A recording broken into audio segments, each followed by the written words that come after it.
Daily Truth for You with the Pastor at Yahoo, February 8th, and we're still in Matthew 25 with the sobering and terrifying story of the separation of the sheep and the goats.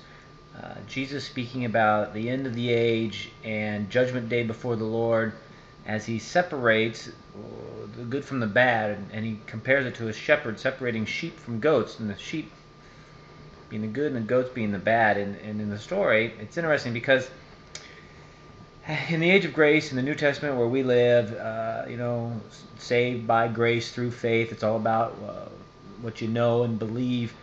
And of course, I ascribe to that. But this is sobering. You have to understand what Jesus is saying here. In the final separation of the sheep from the goats, it's not what they believed or even what they professed that caused them to be separated.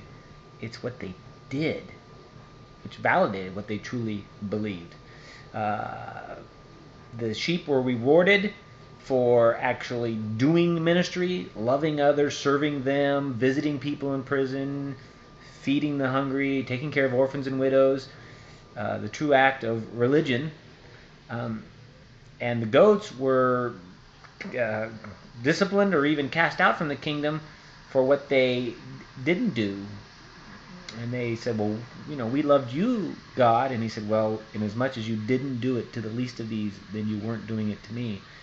And so for us Christians in this day and age, that's a balance that we need to have, because we can't work our way into heaven. Sure, we have the righteousness of Christ, and he saves us by faith.